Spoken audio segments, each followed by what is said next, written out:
Hey, gang, welcome to the Concealed Carry Podcast. This is Season 5, Episode 11. 5 years of Appendix carry. What's changed? It's going to be an interesting conversation or topic of conversation today, I think, between Matthew and I here. Yeah. It kind of dovetailed into what we were talking about earlier about like maybe what's changed. You know, what have we changed, or things we wish we knew back then, or whatever.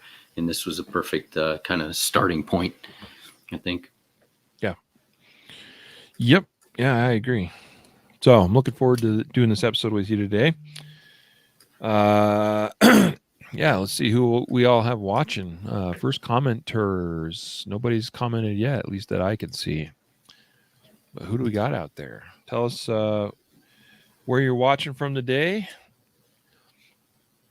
And bring your questions and comments and observations, and we will address those as we can as well. So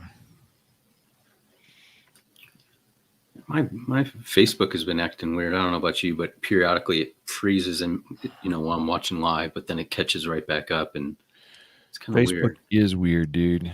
Yeah, it's always a bit of a what's the word? I don't know, toss up, I guess, as far as whether it's gonna work. They change so much all the time. Like, there's plenty of times where you're doing stuff and all of a sudden it just acts all wonky, and you're like, "What the heck?" Right. Anyway, cool. Well, nobody wants to comment. That's fine. Never mind the fact we were giving away a $500. No, just kidding. Not giving anything away for that. Hey, James Hollenbach from Hollister, Missouri. What the heck is the NRA think? That's not quite proper English, but I'm glad to have you, James. And John from New York. Hey, good to have you. He's viewing on YouTube here. Okay, so let's go ahead and begin this episode. Here we go. In 3, 2, 1. This is the Concealed Carry Podcast, Season 5, Episode 11. And welcome to the Concealed Carry Podcast, part of the concealedcarry.com network. Brought to you by Excess Sites. Today is Wednesday, February 23rd, 2022, as of the recording of this episode. And I am your host, Riley Bowman, joined today also by Matthew Maruster. Greetings, sir. How are you? I'm doing great. I'm glad to be with you all. Today's episode is going to be a fun one, I think, because Matthew and I, in preparation for this, went back and re-listened to an episode we did over 5 years ago called Everything About, or I don't know, I don't remember the exact title of it, but something about all about appendix carry. It was episode 76 of the podcast. It was recorded back in December of 2016. Wow.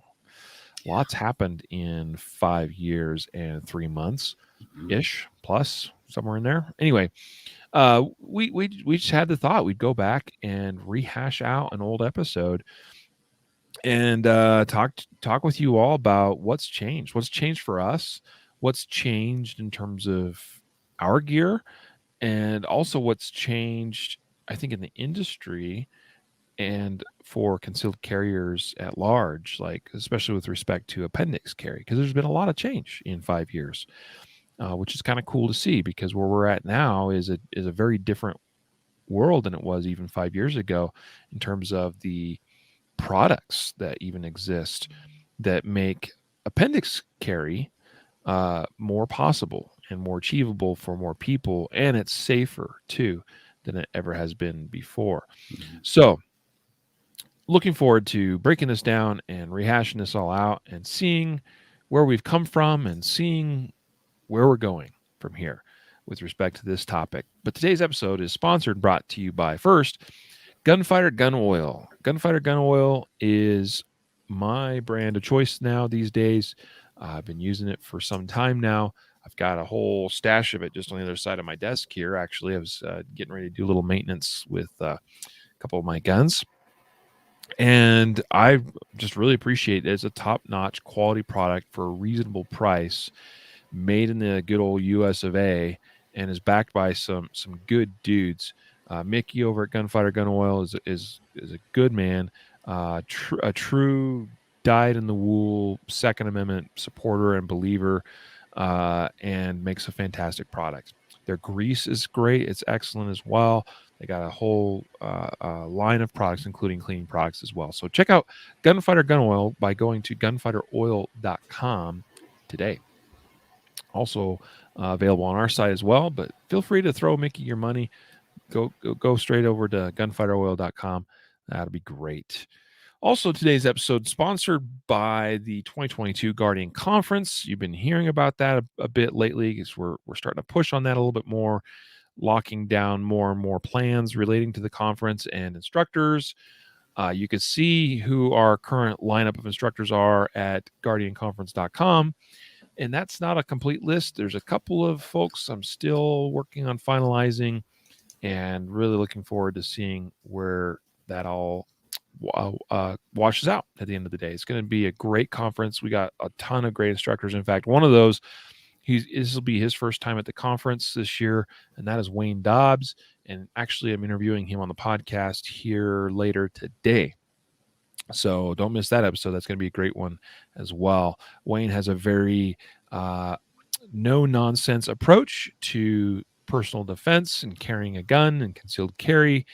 And we're going to talk about real world skills with him. It's going to be a fascinating episode. I'm sure of that. He's also going to be our monthly Guardian Nation live broadcast guest, which is tomorrow night at 7 p.m. for those of you Guardian Nation members that want to, 7 p.m. Mountain Time, I should say. For those of you who'd like to tune in for that, or catch the replay of it, of course, in the Guardian Nation members dashboard area of the site.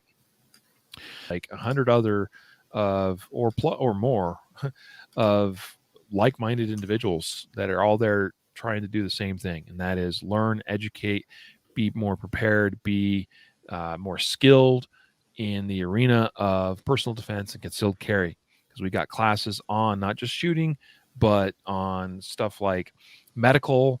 We'll have stuff like OC spray or pepper spray being covered. We'll have legal being covered. We'll have hand-to-hand fighting and combatives, the whole gamut. Okay, so check it out again, guardianconference.com. So here we go. Let's get into it, Matthew. As mentioned, we began preparations for this episode by re-listening to episode 76. It's been a while since I've re-listened to something I recorded a long time ago, and it's kind of awkward a little bit, because a lot happens and a lot changes in 5+ years. And I mean, like, no matter who you are, I believe you're going to be a different person. And if you are the same person, there's something wrong in 5 years, because we should hopefully always be growing and learning and developing and getting better at stuff and smarter and wiser, right? And so, fortunately, as I was listening back to the episode, it was both. I was expecting to hear myself say way more dumb stuff than I did, but there's also some things that I wish I had said, but I didn't maybe know some of those things 5+ years ago. And that's the way it goes. And so we're here today to talk with you about 5 years of appendix carry and what's changed. What's changed for us? Matthew and I, we did that episode together back then. What's changed in terms of how we carry, what we carry, the gear we're using, our attitudes towards appendix carry, but also how has the industry changed, I think will be a relevant discussion as well. Just because we're in a very different place. Yeah. So, yeah, when you recommended that we're going to do this topic, and you said, "Hey, we're gonna cover this topic again," and I had to go back and listen to the podcast, and I don't listen to any of the podcasts that we do. Like if I'm on it, I just don't listen to it. It's just what I do. I'm annoyed with my own voice, so but plus, if And I think it's funny. It's memorialized, right? And so everything we say, we don't script this podcast out. And there are podcasts that do that, and that's great. And they might have we have a topic, of course, but we don't have a script written out or anything. This is all on the spot. And if you recorded an hour's worth of you talking about a subject and couldn't go back and edit it or anything, and it's out there for years, you might not want to listen to those 5 years later, 6 years later, or whatever. But yeah, I think it's good that we're revisiting this topic, because, like you said, there so much has changed in the industry. As you develop whatever, you should never be stagnant, right? Like, there should always be growth. And I think it's important to go back and revisit these. And I'm glad we're doing that. Glad you picked this topic to start with. Yeah. So I was just thinking, like, as I was listening back to the episode, one of the things that jumped out at me again and again was how, like, it came up, because one of the things we did that episode is we actually reached out to our network of instructors, which during 5 years has changed a lot too. There's actually a few guys that are still with us, teaching in their respective markets in various places across the U.S. But there's a lot of guys that aren't no longer with us, and some new ones that have come on board during the last 5 years. And I don't know, many people listening to the podcast may not even know that, like, that's kind of where this whole business started. It was more as a training business with a bunch of instructors and a bunch of different markets, and that was our primary focus for a long time. And now it's more on media and selling product and that kind of thing. But we still do a lot of training. We still have an instructor network. So, but one thing that kept coming up in that episode was how appendix carry, it's fine if you're not a big guy, or overweight, or it's fine if you don't have a gut, kind of thing.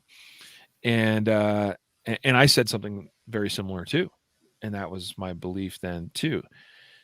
And I'm here to say 5 years later that I think that there is probably a point where you could have such a large gut that is really difficult, probably, to really, honestly, if that's the case, it's probably difficult to carry anything, if I'm being honest. But my attitude about this has changed a lot.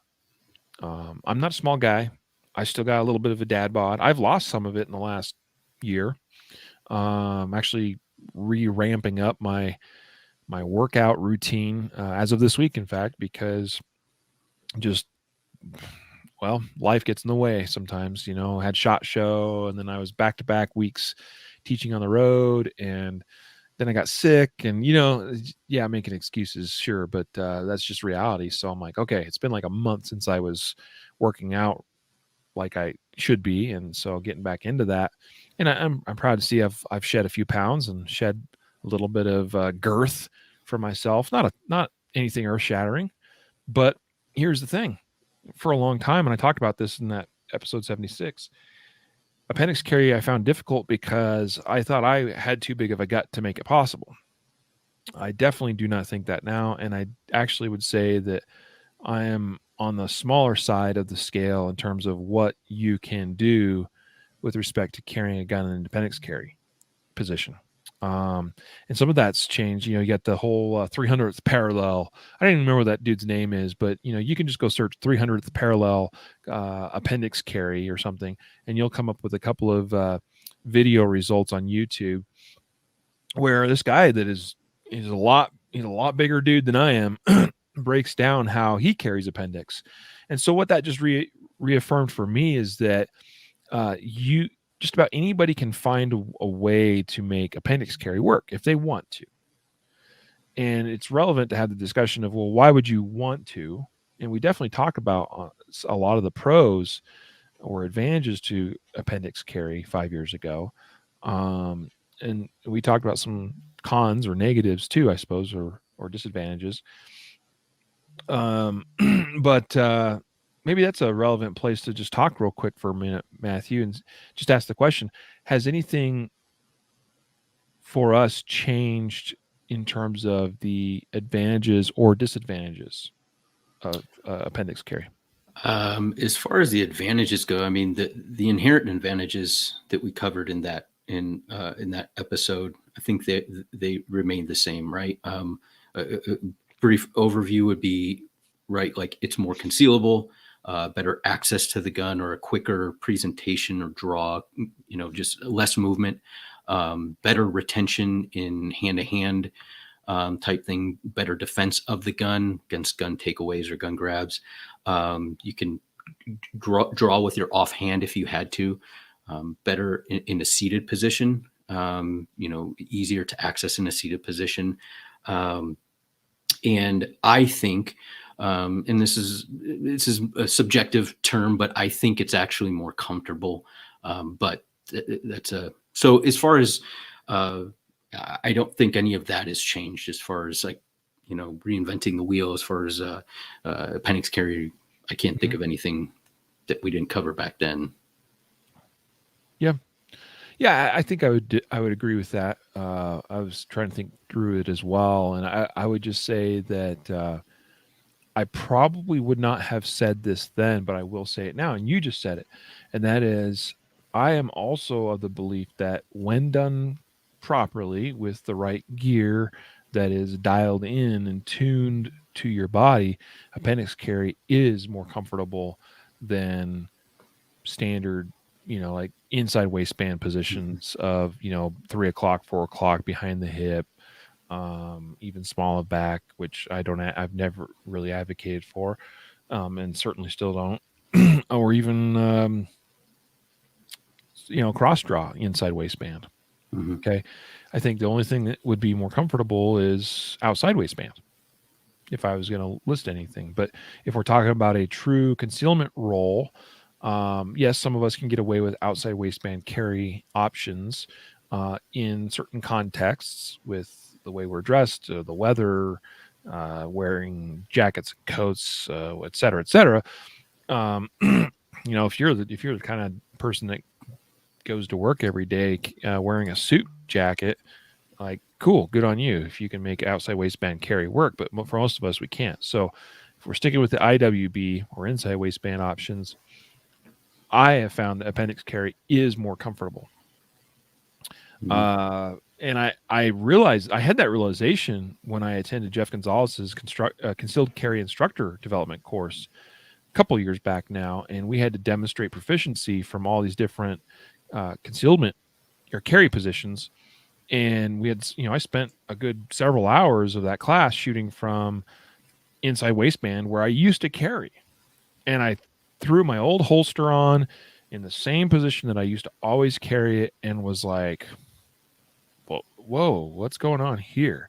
This is not what I remember. Like that used to be the comfortable way to carry.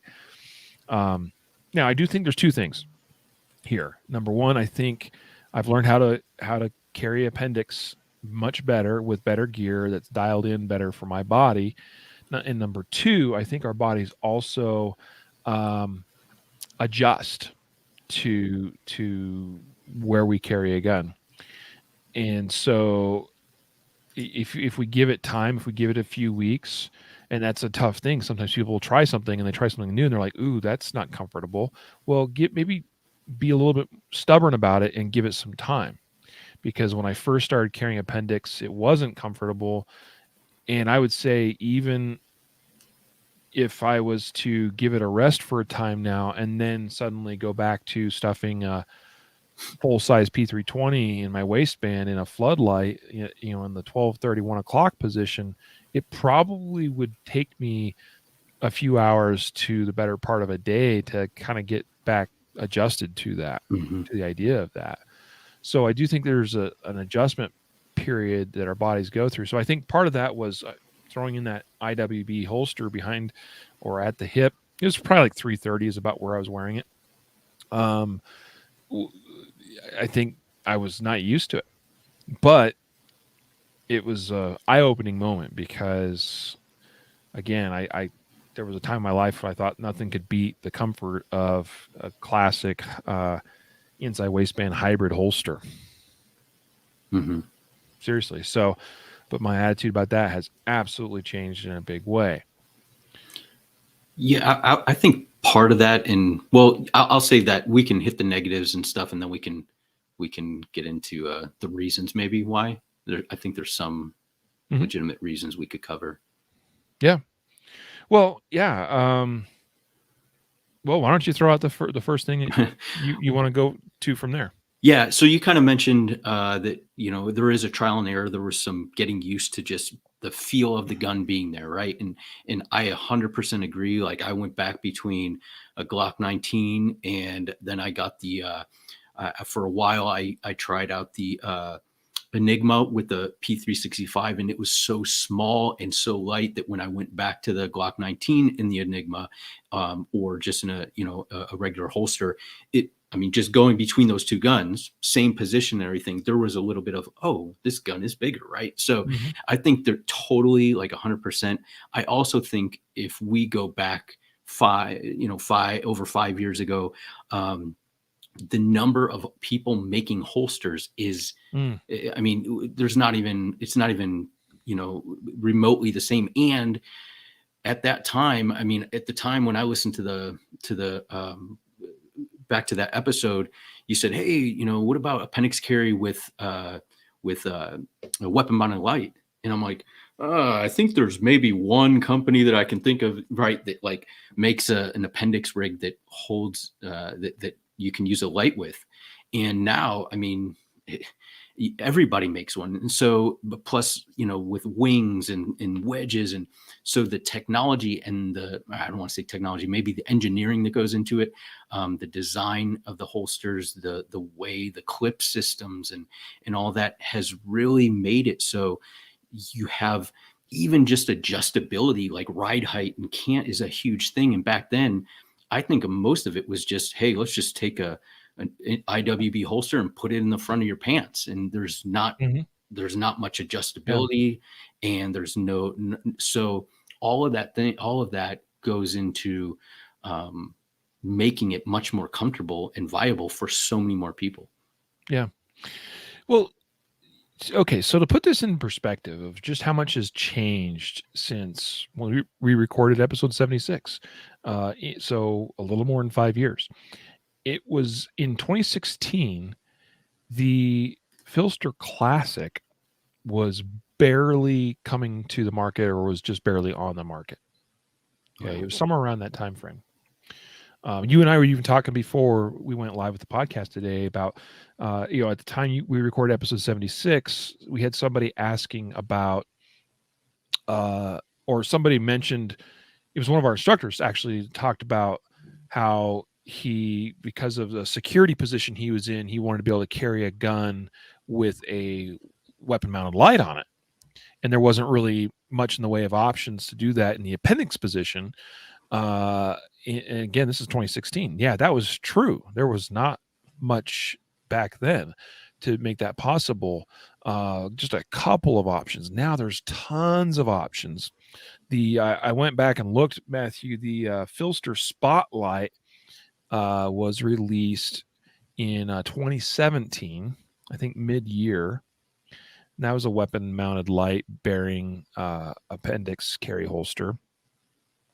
And the Floodlight came out, well after that, which is one of my popular choices, that I use these days.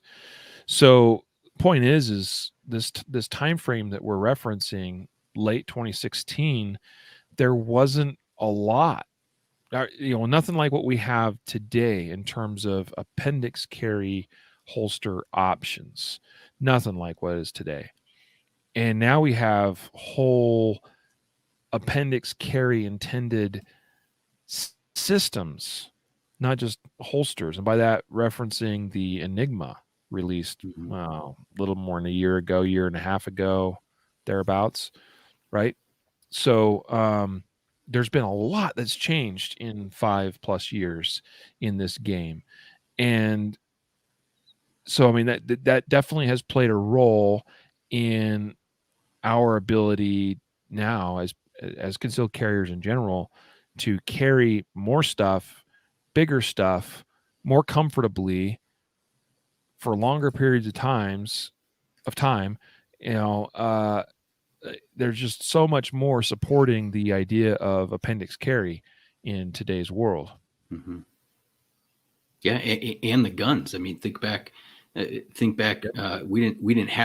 barely had, I think, the 43, right? Like we didn't have the P365s, the Hellcats, and I mean, it's so much has changed. And I'll just go and say, in that episode, I was carrying a Glock 27, and that was the gun I got as a backup gun because as the police department, I was issued we had Glock 22s and it was 40. And I got, the baby Glock of the 40 and carried that. And I shot it well. I didn't have any problems with it. It was, I had one caliber that I bought tons of ammo. And so I just kind of ran with that. And looking back now to, I'll be honest with you, in my mindset back then, carrying something over, a Glock 19 was like a massive gun. Like, man, like, if you can carry anything bigger than Glock 19, you must be doing some like voodoo magic stuff, right? And now it's like a Glock 19 is nothing, right? Yep. And just because of the design of these holsters and everything. So I think just a lot's changed, maybe in that respect, and just more trial and error, more trying different things, and yeah.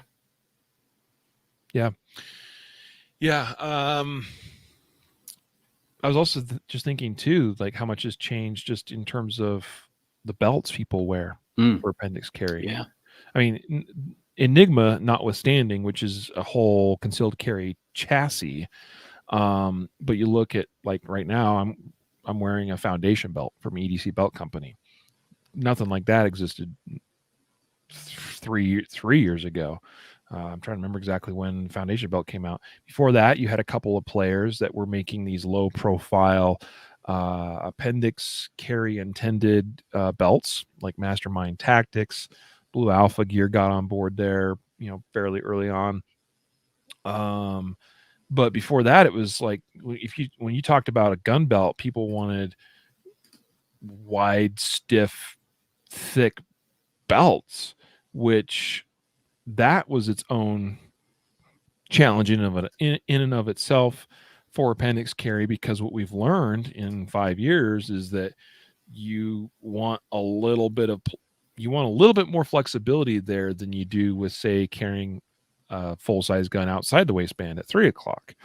That might require a thick, stiff belt, but for appendix carry, not necessarily. Appendix carry, I'm mostly concerned about the vertical axis being stiff or well supported, but we need a little bit more give in the horizontal plane, and that's something else that has totally evolved in the last several years. And so it's been a really interesting thing, it's been fun to think back 5 years and then think where we are now and think where I was. I mean, you just mentioned how you were carrying Glock 27. I was carrying, in that episode we did a little more than 5 years ago, I was carrying a Glock 19, and that was the first time I carried a Glock 19 appendix successfully, and I was doing it in a Q series stealth holster, which is really more of a trigger guard clip thing.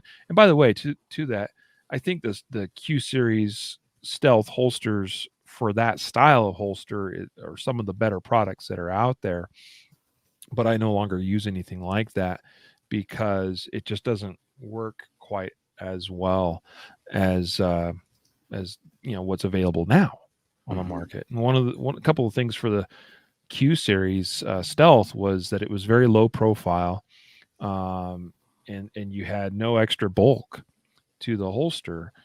And that was something that was challenging 5+ years ago, is there were a lot of holsters that weren't particularly well designed or well engineered, as you referenced, for the appendix position. But we've seen a lot of that change in 5-6 years. And so, we look back now 5+ years ago and what we were using then, what was fine for that time, but why would you use it now when you have so many better options?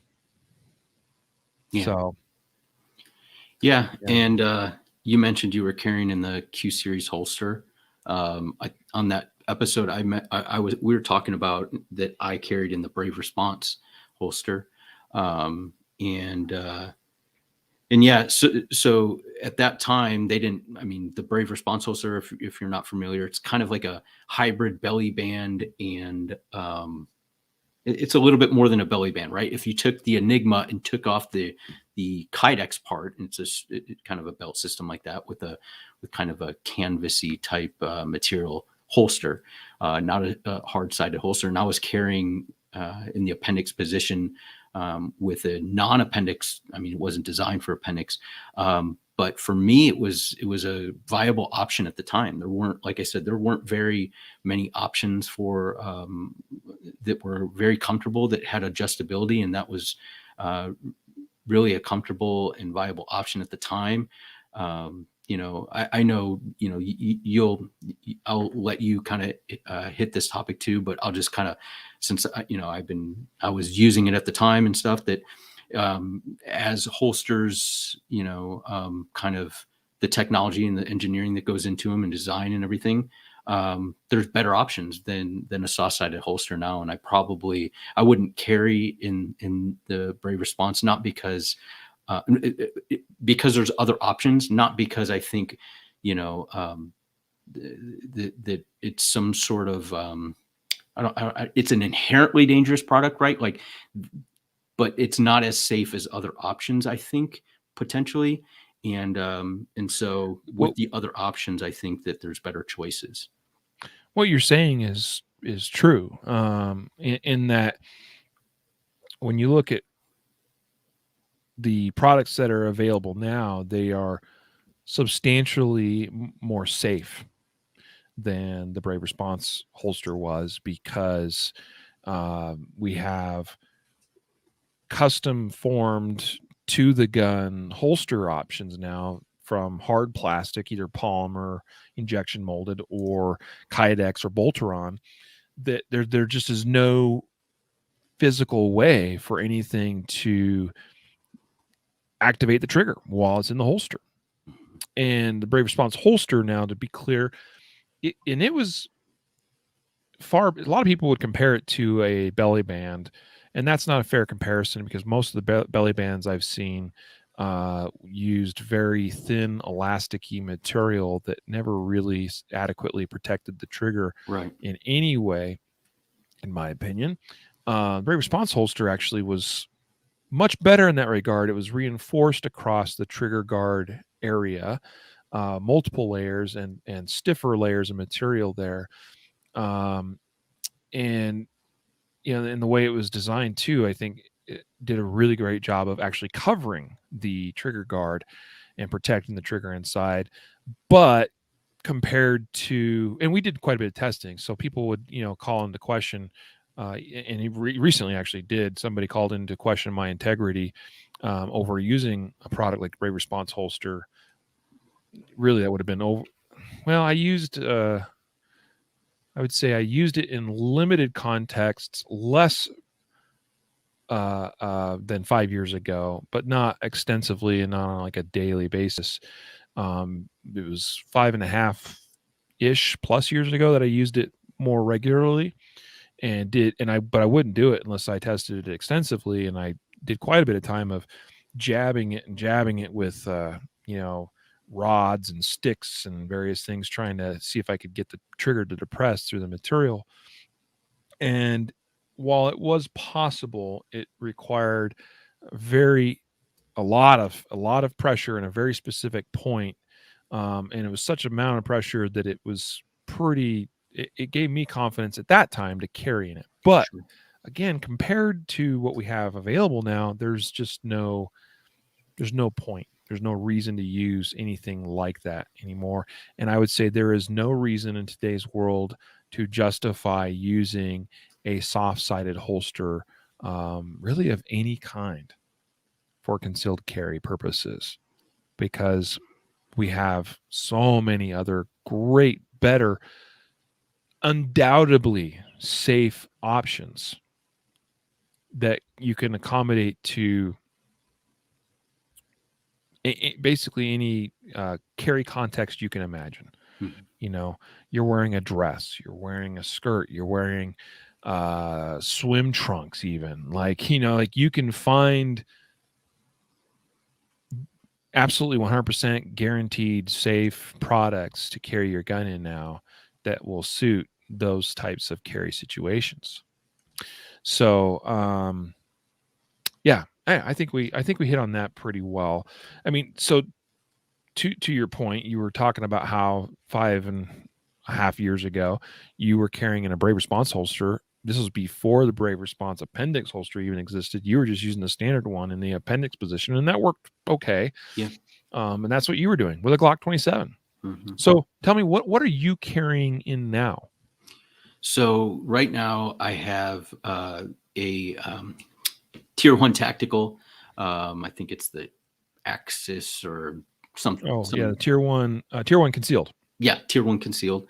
It's just a Kydex holster, the wing, and then I also have the Enigma set up for a P365, and so I go. Which holster are you using for that? I have a is it Henry? I think it's a Henry holster. Oh, the Henry one. Yeah. Standard Henry holsters. Yeah. Cool. But yeah, so and that's set up really well. For the longest time I was carrying my Glock 19 in the Filster Pro series, which is a fantastic holster.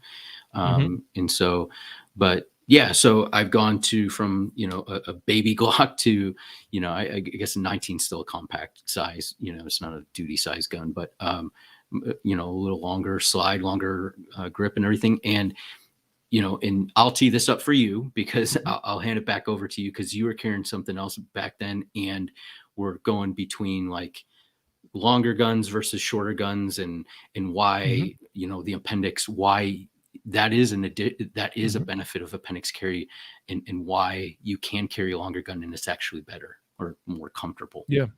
Yeah. So 5+ years ago, and keep in mind when we recorded episode 76, that's really. It was just a little bit before that I first started really carrying Appendix, and it became my primary carry position. When we launched the Concealed Carry podcast a little more than 6 years ago, it was like February of 2016. So it was actually earlier of that same year that we recorded episode 76. I was still carrying IWB, just slightly behind the hip, in a hybrid holster, right?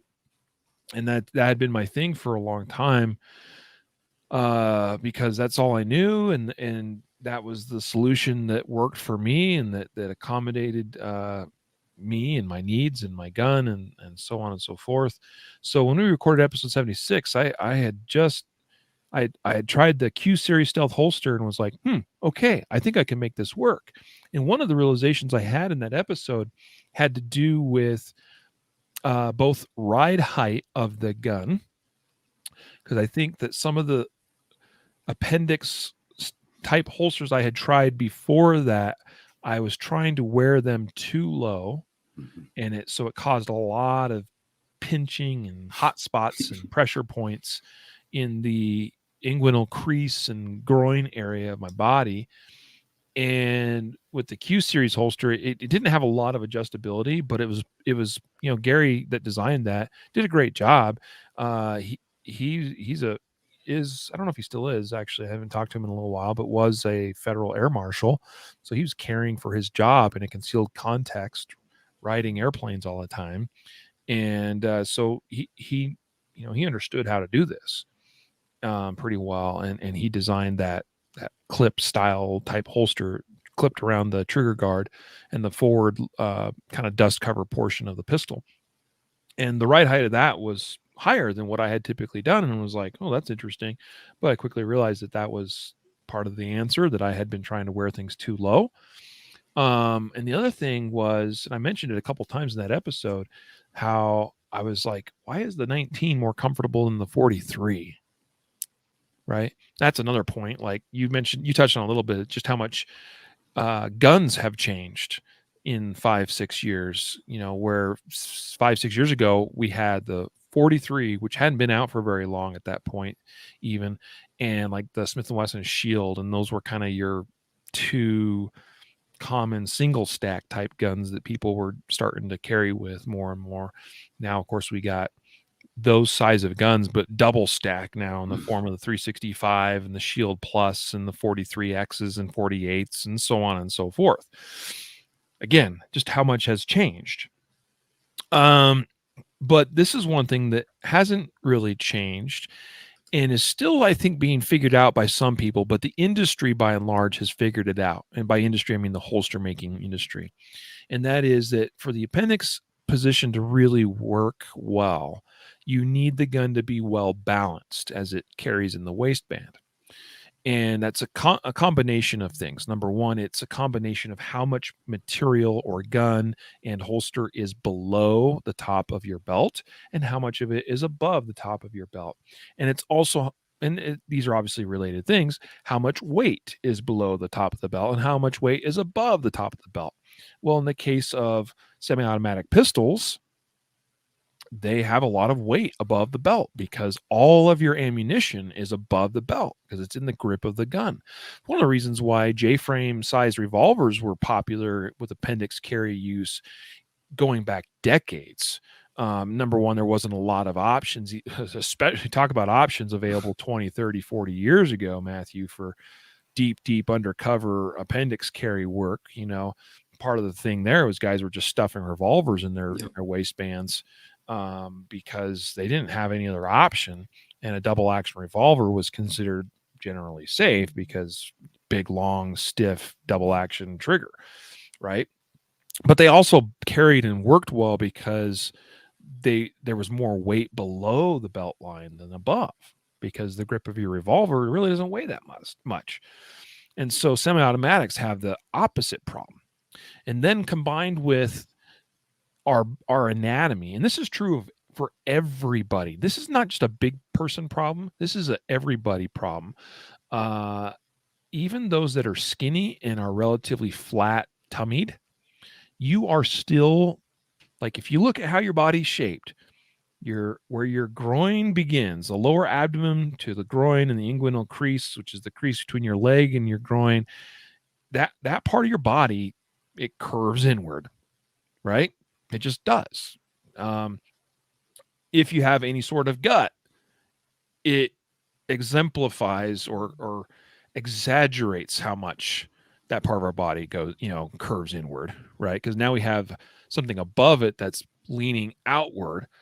And so when we put a gun there and we have a short barreled gun, especially, we have a belly, and it doesn't even take much of a belly to do this, and we have weight both working against us to push or lean outward the top half of the gun. And what that does is the shorter the barrel is, there's less leverage there. And so the upper portion has a ton of leverage, and it just leverages that small short barrel into your lower abdomen / groin. And it creates a very, very hot spot, a lot of pressure. And so by having a longer gun, you now create greater leverage below the belt line to balance that out. And you also then increase weight down there too, which helps too. So, but here's the thing. Some people still want to carry a small gun, like say a P365. Well, that has a fairly short barrel. And so the holster manufacturers, what they figured out was, well, we can just make the holster longer than the barrel of or slide of the gun. And we get the leverage benefit, maybe not so much the weight benefit, but the leverage is a big piece. And then we started figuring out, oh, well, we can do things like have integrated wedges, like more and more holsters now. Filster, I think, was the first that innovated that. With the Filster Classic, and then you see it with the Filster Pro, which I think is really smartly designed in that regard, and is also very rounded down there, even though it's slightly bulbous. But it works really well and is super comfortable. You saw people started to add foam wedges and yoga blocks. They would cut them and customize them and shape and then glue them, adhere them, Velcro sticky them, et cetera, to the bottom inside portion of their holsters to balance the gun out.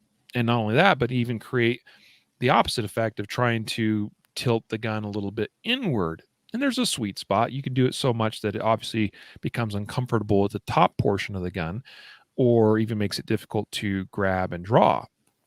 So this brings us to probably the biggest thing that I've learned in 5 years is that and I would say this is generally true for just about anywhere you carry a gun, but it's especially true for appendix carry. And in fact, it's a necessity. And that is that appendix carry requires you to tweak and customize the gun and really the holster. But it's a system of things, because belt and holster work together and all of that. But really, you've got to tweak and customize those things to you. And so we set it up, and number one, we want to address comfort. That's obvious. So even just if we add a very flat foam wedge to the bottom of a holster, we can make it a little bit more rounded, a little bit more cushioned, and remove some of the hot spots from the groin area of the holster. Okay, that's great. Then we can start looking at things like, where are we printing? If we're printing, if the grip of the gun is the thing that's printing the most, what's the solution for that? Well, add a claw or wing. And you mentioned that in that episode, Matthew, 5 years ago. And that was really a new-ish concept at that point. It was just starting to become a thing. And now it's pretty much in everything. Like every holster maker worth their salt has, for appendix carry especially, has some sort of wing or claw available as an option. So add a wing or claw.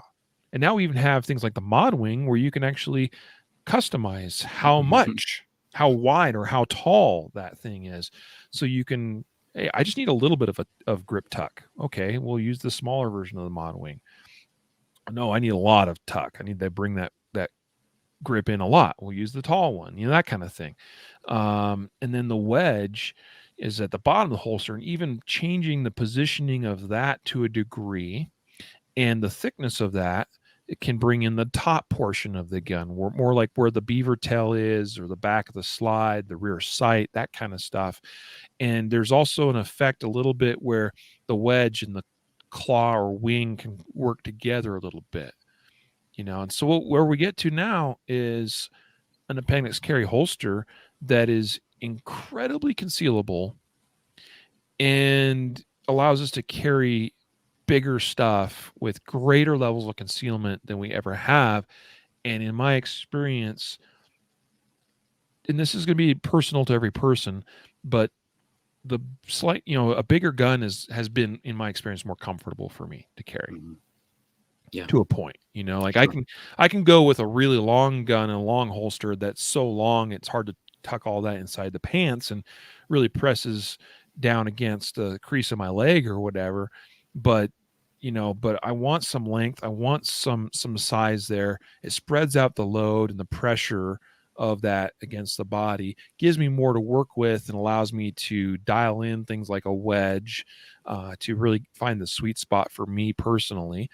The smaller guns are not as much where it's at, but they're still possible to use because we have artificially lengthened holsters, and we've got also things like, you could talk about the Enigma, I suppose, a little bit. You've been running one. I've got one. I've been running it. And kind of what that does is it's a whole concealment chassis. It's a system unto its own. It's not dependent upon your pants or the belt you wear or how you're dressed so much. Really, it's configured to your body directly because it attaches to your body through the means of its own belt. So, sorry, I got a little bit long-winded there, but that's some kind of a summary of a bunch of things that we've learned over the last 5+ years, and kind of explain from where I started and now to where I'm at.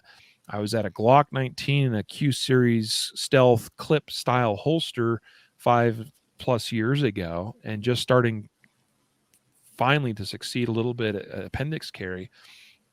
And I went through the whole gamut of going to smaller guns, bigger guns, sidecar style holsters. That actually was very short lived for me. It didn't work for me at all. To Filster Classics, to Filster Pros, to Filster Floodlights. And so, like, where I'm at now, and I say Filster Lock because I'm a big fan of Filster products. I think they're some of the absolute innovators in this space. Filster, along with Henry, they actually work very closely together. Those guys do a phenomenal job. And that's not to say there's not other companies out there doing good work, but if we're being honest, we actually owe those guys a lot in terms of the innovation that's occurred in the last 5-6 years, in a big way. And a lot of things other makers are doing that are things that they've kind of taken or adopted or even stolen in some cases from guys like Andrew Henry and John Hauptman over at Filster. So today I carry pretty much a full-size P320, a lot of times with a light on it, in a Filster Floodlight holster. And why? Because for whatever reason, that particular holster, without a wedge even, that's a weird thing for me. Almost everything else requires some kind of wedge for me. But the Filster Floodlight with a weapon mounted light on it, on my gun, conceals, tucks, hides my gun incredibly well and is super comfortable. I can wear it all day long. I can wear it on a 16-hour road trip type drive, and I am comfortable. So what a ride we've been on for 5 years. Yeah. And I'm going to do some speculating here. And I'm not a historical buff on this. I probably should know, but like, if memory, serves me correctly, somebody's out there either looking this up right now and you can call me out. I think concealed carry probably didn't become, acceptable or widely accepted in the country until probably the late 90s, right? Maybe early 2000s, where more and more people started carrying, and it really didn't start catching on, right, across the country with the speed that it in the fervor that it has now. And so I think what happened, we got more people involved in concealed carry from outside. They were engineers, or they were, people that were looking at these things from, I'm not smart enough to design a holster like John Hauptman, or, and do those things. I can tell you why it works, right? Like I can look at it, but I'm not the innovator that's going to, look at it and say, hey, let's do this and let's try that. So to have those people come in and start like, let's make a holster out of, Kydex or Boltron, or let's combine the two, or let's make a clip like this. I mean, think about the clips that just something stupid like a clip. You have that one foamy clip that was like the quintessential clip, or the standard clip, right? Like and your run-of-the-mill holster makers still use foamy clips. But anybody who's making a holster that's like purpose built, right? Like I'm putting some thought in, they're putting, different types of clips that, and it's just, putting extra holes in the clip so you can adjust. It's just like even the advent of the DCC clips, discrete carry concepts clips, relatively recent thing in the historical timeline, and they are awesome. Yeah, you're completely right, Matthew. You're talking about like how there's different holes and adjustability even to the clips themselves, and different holes on the holster bodies that you can mount and position. You can slide things because people have woken up to this, understanding like even the slightest change in cant or ride height. Like, so for me with my Filster Floodlight, I spent quite a bit of time dialing in that ride height, finding the right spot for that, both for access to get my hand on the grip of the gun, but also for comfort, balancing things below the belt and above the belt. But then I also realized I wanted just a little bit more room for the light portion of the holster body, to get it a little bit off the crease of my leg, and just increase, or really going negative on the cant slightly. We're talking like not even 5 degrees probably. And that having the adjustability in my, because I have DCC clips on my floodlight holster, and just raising the clip on the right side of the holster as it sits on my body, dropped the grip slightly downward, moved the whole bottom of the holster slightly leftward, and it put it in this perfect sweet spot. But that wouldn't have been possible without the DCC clips I'm using have the slots in them. So you can slide them, and then the holster itself has basically slots or multiple screw holes on them. And just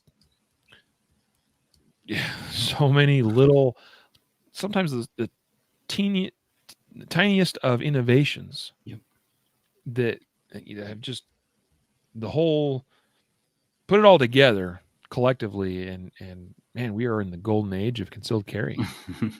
And who knows? I mean, you look back and you say, why didn't anybody just make a different clip with more adjustability? Like, why was that such a monumental leap forward in technology, right? We're putting people on the moon, but we can't figure out to add a couple holes to this clip so we can, but like, just imagine, 6 years from now, if we're still doing this and we're going to have to remake this, because there's probably going to be, I hope they don't bring the Taurus curve back and somehow that be right. But who knows what's going to happen, right? Like, that was probably about 5 or 6 years ago when that came out, right? Like, what can we do to make concealed carry easier and better? Guess we better make a curved gun. You were talking about more and more people getting into concealed carry, and just, I think you're right. That has created a lot of momentum in the space and it's brought a lot of minds to the industry. People coming with ideas and innovations and things, and to prove your point of how many more people are getting into concealed carry, we have Carrot Top watching from Colorado here today. And so, even Carrot Top is carrying concealed these days. The prop comedian. Man, that is awesome, man. I have no idea. It's just a name on YouTube. But hello, Carrot Top, watching from Colorado. By the way, this is not appendix carry related, but Carrot Top, that dude's pretty buff. Like, I don't know if you've seen that guy. You'd think he's not, but that dude, he apparently works out or takes steroids or something. He's buff, man. No, Carrot Top, don't beat me up or anything here. Yeah. I kind of interrupted you there a little bit there. I mean, I want to throw this back at you. We're kind of getting to a point. We got to start winding this down, coming to the end of the hour and the end of this episode. But what are kind of your final thoughts on this subject here today? Yeah, I think I'll just say that I'm glad that we're revisiting this, because a lot has changed as far as the industry and as far as my outlook and how I carry and the things that work. There's more things that, I can now look back and say, yeah, I tried that. I tried this. This doesn't work. This might work for you. But I think at this point, I can honestly, and at that time, it was still kind of, hey man, if you don't want to try appendix carry, like, don't even try it. Like, it's not for you, and I wouldn't force appendix carry on any concealed carry. I'm just saying, like, if you're concealed carrying now and you've never tried, like, I'm not saying taking, you took your hybrid holster and you stuck it in the front of your pants. I'm saying if you haven't tried a purpose-built appendix carry holster and you've taken some time to dial that in and tweak it and not just, put it on, oh, can't do it. Like, if you haven't tried it, seriously consider trying it out, because it allows you to carry a larger gun, conceal it more comfortably, and all the, let's talk capacity wise. Put that aside. Comfort wise, let's say it's subjective, but your ability to defend against the gun grab, to draw the gun with an opposite hand, or those things are so important. And we can argue about capacity and all that, but to not have to worry about somebody coming up and grabbing your gun from behind you before getting their hand on the gun before you even know it, it's a tremendous advantage. So I would say in this day and age, if you're concealed carrying, consider Appendix. Yeah. Yeah, I agree. I think that there are some very strong reasons why to at least consider appendix carry. We touched on a lot of those things in that episode, and a lot of that still rings true. I would say it's even more so true in my mind now. I think I mentioned back then 5 years ago that, oh yeah, appendix carry draw for me is like a tenth of a second faster than my usual location. I'd actually say it's a lot faster for me now, like a good quarter second. And the reason why is because I've practiced my appendix draw to a point where it's really, really good. And it's easy to do for me.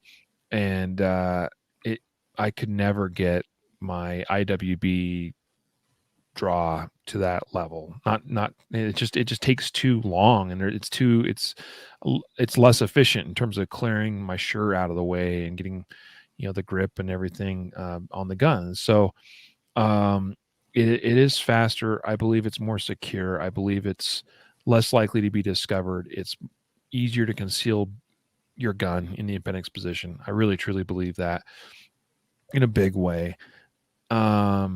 I don't have to worry about when I bend over, the butt of the gun printing or even becoming exposed underneath my clothing.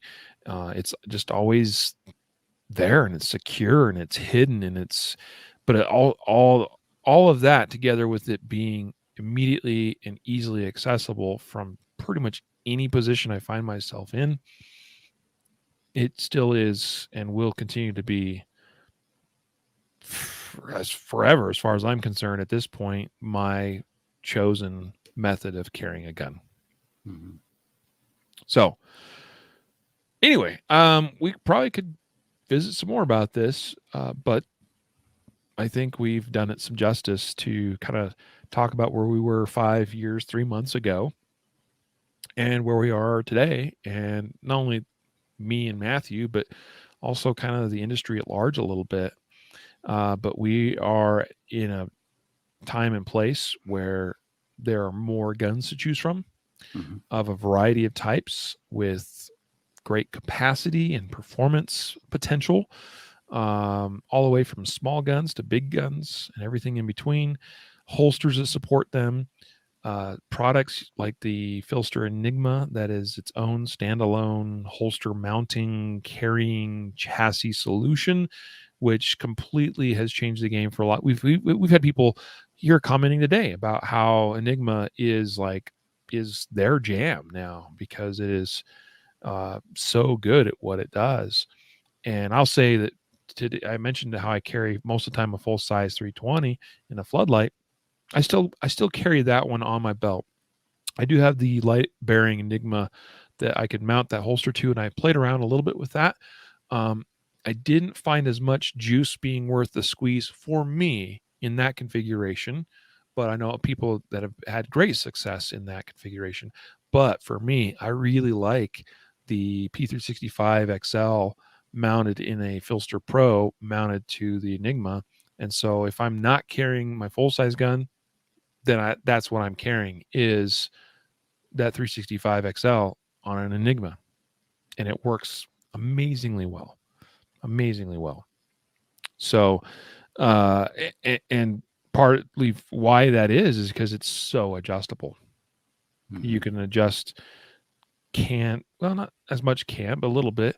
But you can adjust the right height and how much tuck and all these different variables and factors with respect to how that gun is concealing on your body, and both from a concealment but also a comfort perspective. And also you can refine the right height way more infinitely with a product like the Enigma. So crazy world we're in. It's time to wrap this up. But before we let you go, we do need to announce our weekly podcast prize winner. This week, we're giving away a Legal Boundaries by State book. And next week, we're giving away a Spark flashlight from Ready Up Gear. Cool little flashlight. So, who is our winner, though, of the Legal Boundaries by State book? Winner is Jeff K. You've won the Legal Boundaries by State. So I have sent an email out, and check your inbox if that's your name and you're listening. Awesome. Congrats, Jeff K. Congrats on winning. Folks, a reminder that each week that resets. So you need to go to concealedcarry.com/podcast prize to sign up for the weekly giveaway. This next week, again, we're giving away a Ready Up Gear MCF Spark flashlight. Great little product, valued at around $50-ish, $45 to $50. I don't remember exactly, but it's a great little light, very compact, very concealed carry friendly, but still has fantastic output for its size. Get signed up at concealedcarry.com/podcast prize. One more shout out to our sponsors of today's episode, the Gunfighter Gun Oil, gunfighteroil.com. And make sure to check out and learn about the Guardian Conference. We hope to see you there. Early bird pricing in effect right now. GuardianConference.com is the website. Also, Gunfighter Gun Oil is a sponsor of the conference, just so you know. So that's cool. And I should say that the Guardian Conference is presented by CCW Safe. I don't always remember to do that, and I should do that because they are our presenting title sponsor of that event. So we thank CCW Safe for their support of the Guardian Conference. So with that, Matthew, thank you for another fine episode. Thank you, Thanks sir. for revisiting the topic of appendix carry with me 5 years later. Yeah. Well, we learned a lot, right? Indeed. And we'll continue to learn. We will continue to learn. I would anticipate in 5 more years, there'll be more stuff for us to talk about in this subject. And more things that we'd learned and figured out. Well, guys, until next time, a reminder to train right, train often, and train safe so you can fight hard, fight fast, and fight true. Take care.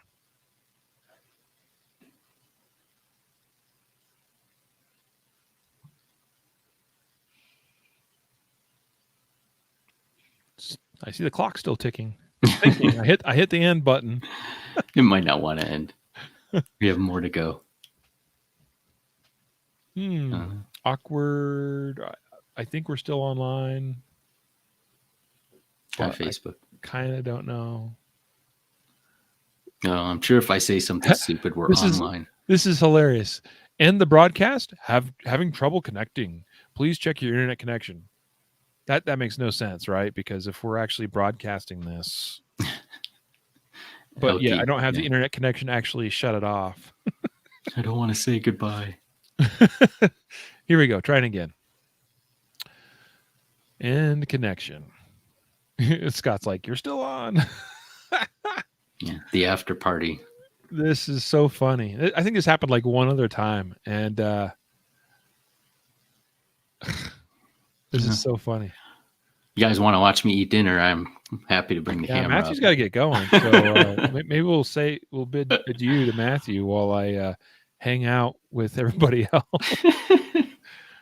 Oh wow, remarkable. Well, I am going to refresh.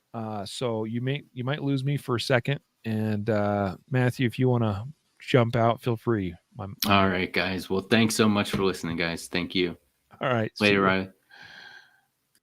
Okay. Let's try this. This is so funny. Somehow still streaming, but I don't have the internet connection to turn it off. Weird.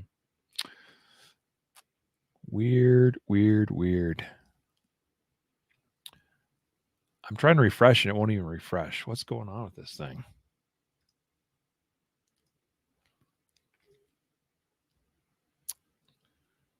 Okay.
All right, still 4 of you watching.